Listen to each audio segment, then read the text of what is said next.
YCP నేత మాజీ మంత్రి గుడివాడ అమర్నాథ్ మాట్లాడుతున్నారు. ఇప్పుడు లైవ్ లో చూద్దాం. మేము అధికారంలోకి వచ్చిన తర్వాత 2019లో మేము అధికారంలోకి వచ్చాం. 2020 ఫిబ్రవరి మార్చి నుంచి కోవిడ్ ఎదుర్కొన్నాం. దాదాపు 2022 జనవరి వరకు వివిధ ఫేజెస్ ఆఫ్ కోవిడ్ని 2020 మార్చి నుంచి ఆగస్టు జూన్ వరకు జూలై ఆగస్టు వరకు ఒక ఫేజ్ ఆఫ్ కోవిడ్ చూసాం. మళ్ళీ ఏప్రిల్ నుంచి సెకండ్ వేవ్ ఆఫ్ కోవిడ్ చాలామంది ప్రాణాలు తీసినటువంటి పరిస్థితులు చూసాం. మళ్ళీ తిరిగి జనవరి 2022 వరకు 3 ఫేజ్ ఆఫ్ కోవిడ్ని చూసాం. పూర్తిగా ఇంటర్నేషనల్ ట్రావెల్లో రెస్ట్రిక్షన్స్, ఒకరినొకరు కలుసుకోవడం అనేటువంటి రెస్ట్రిక్షన్స్, ఇన్ని రెస్ట్రిక్షన్స్ మధ్య 2022 కాస్త ప్రపంచవ్యాప్తంగా మన దేశవ్యాప్తంగా లేదా రాష్ట్ర వ్యాప్తంగా అన్నీ సద్దుమణిగిన తర్వాత ఆ రోజు జగన్మోహన్ రెడ్డి గారు ముఖ్యమంత్రిగా, నేను సంబంధించినటువంటి శాఖ మంత్రిగా ఆ రోజు ఒక నిర్ణయం తీసుకొని ఒక సమిట్ని, ఇన్వెస్టర్స్ సమిట్ ఏర్పాటు చేయాలని చెప్పి రాష్ట్ర వ్యాప్తంగా మనకు ఉన్నటువంటి రిసోర్సెస్ని అన్నింటినీ కూడా ప్రపంచానికి, దేశవ్యాప్తంగా ఉన్నటువంటి ఇండస్ట్రియలిస్టులకి మనం షోకేస్ చేయాలి అనేటువంటి ఉద్దేశంతో 2023 మార్చిలో ఇన్వెస్టర్స్ సమిట్ నిర్వహించాం. ఇన్వెస్టర్స్ సమిట్ నిర్వహించినప్పుడు కూడా చాలా క్లియర్గా జగన్మోహన్ రెడ్డి గారు ఆ రోజు ముఖ్యమంత్రిగా వారు చెప్పింది ఏంటంటే, డైరెక్షన్స్ అధికారులకు కానీ మంత్రులుగా మాకు కానీ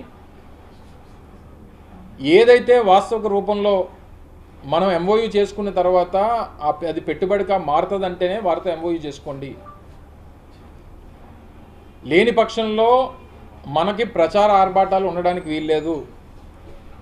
లక్షల కోట్లని చెప్పి అవి రేపు పొద్దున వాస్తవిక రూపంలోకి రాకపోతే మన మీద ఉన్నటువంటి క్రెడిబిలిటీ పోతుంది అనేటువంటి మాట ఆ రోజు ముఖ్యమంత్రిగా జగన్మోహన్ రెడ్డి గారు చెప్పడం జరిగింది. సో ఇవన్నీ జరిగినటువంటి క్రమంలో తర్వాత 2023 మార్చిలో జరిగినాయి. ప్రతి నెల జగన్మోహన్ రెడ్డి గారు దీని మీద రివ్యూ చేస్తూ ఉండేవారు. ప్రతి 15 రోజులకు ఒకసారి చీఫ్ సెక్రటరీగా ఆ రోజు ఉన్నటువంటి జవహర్ రెడ్డి గారు, మిగిలినటువంటి సంబంధించినటువంటి శాఖ అధికారులందరూ కూడా వారు రివ్యూ చేస్తుండేవారు. ఎప్పటికప్పుడు మంత్రులుగా మేము రివ్యూ చేస్తుండేవాళ్ళం. వస్తున్నటువంటి ఎవరైతే ఎంఓయూ చేసుకున్నారో వాళ్ళకి ఏ రిక్వైర్మెంట్స్ ఉన్నాయి, వారికి చేయాల్సినటువంటి ప్రభుత్వం నుంచి అందించాల్సినటువంటి సహకారం ఏంటి, ఇవన్నీ కూడా ఇట్స్ అ కంటిన్యూస్ ప్రాసెస్ అది చేస్తూ వచ్చాం. 2024లో అధికారం కోల్పోయిన తర్వాత, బహుశా వారు అధికారంలోకి వచ్చిన తర్వాత మొట్టమొదటి సమావేశం 2000 గడిచినటువంటి 16-17 మాసాలుగా వారు చెప్తున్నటువంటి పెట్టుబడులన్నీ కూడా టాటాకు సంబంధించి కానీ, మిట్టలకు సంబంధించి కానీ, రెన్యూ పవర్కి సంబంధించి కానీ, గూగుల్కి సంబంధించి, అదాని డేటా సెంటర్కి సంబంధించి కానీ, అంటే మీరు కొత్తగా ఏం తీసుకొని వచ్చారు, కొత్తగా ఏం ఇన్వెస్ట్మెంట్స్ని ఇక్కడికి ఆకర్షించారు అనేటువంటి విషయం మీద ఇప్పటికీ కూడా క్లారిటీ ఇవ్వలేకపోతున్నారు. నిన్న మొన్న సభలు జరిగినాయి. చాలామంది బిజినెస్ లీడర్స్ అందరూ కూడా దేశవ్యాప్తంగా వస్తారు, వచ్చి ఒక మెసేజ్ని రాష్ట్ర ప్రజలకు ఇస్తారని చెప్పి అందరం కూడా ఆశించాం. సహజంగా జరిగేది ఏంటి, నిన్న వారు చంద్రబాబు నాయుడు గారు మాట్లాడుతూ గత 5 సంవత్సరాల్లో 2019-24 మధ్యలో ఇండస్ట్రియలిస్టులు అందరూ కూడా బెదిరిపోయారు, భయపడిపోయారు, విధ్వంసం చూసి ఎవరో రావడం మానేశారు అనేటువంటి మాటలు మాట్లాడినట్టుగా చూశాను నిన్న. ఎందుకంటే కొంతమంది టీవీ మిత్రులు కూడా కొన్ని ఛానల్స్ని పంపించలేదు. కొంతమందిని అలౌ చేశారు, కొంతమంది అలౌ చేయలేనట్టుంది నాకు తెలిసి సమాచారం, నాకున్నటువంటి సమాచారం మేరకు. తీరా నేను ఇది చూసిన తర్వాత, అంటే బెదిరిపోవడం అంటే ఏ రకంగా బెదిరిపోయారు అనేటువంటి నాకు అర్థం కావట్లా. ఎందుకంటే చంద్రబాబు నాయుడు గారు నిన్న ఓపెనింగ్ సెరమనీ, మొన్న 14వ తారీఖున ఓపెనింగ్ సెరమనీ జరిగింది.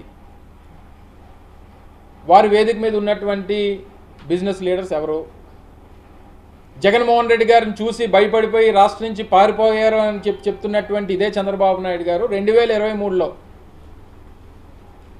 ఇదే గ్లోబల్ ఇన్వెస్టర్స్ సమిట్ నిర్వహించినప్పుడు అదే వేదిక మీద ఉన్నటువంటి వ్యాపార దిగ్గజాలు ఎవరు, ఒకసారి ఆ ఫోటో ఈ ఫోటో పక్క పెట్టి చూడండి. ఆ రోజు మేము ఇన్వెస్టర్ సమిట్ నిర్వహించినప్పుడు ఒకవేళ జగన్మోహన్ రెడ్డి గారిని మా ప్రభుత్వాన్ని చూసి భయపడిపోయో బెదిరిపోయో ఈ రాష్ట్రంలో పెట్టుబడులు పెట్టడానికి రావట్లేదని చెప్పి ప్రచారం చేసినటువంటి ఈ తండ్రి కొడుకులు ఇద్దరు కూడా 2023లో జరిగినటువంటి గ్లోబల్ ఇన్వెస్టర్ సమిట్లో ఆ రోజు వేదిక మీద ఉన్నటువంటి వ్యాపార దిగ్గజాలని ఒకసారి గుర్తు తెచ్చుకోండి. జగన్మోహన్ రెడ్డి గారితో పాటు ఆ వేదికని పంచుకుంది ఎవరో ఒకసారి గుర్తు చేసుకోండి. రిలయన్స్ అధినేత అయినటువంటి ముఖేష్ అంబానీ,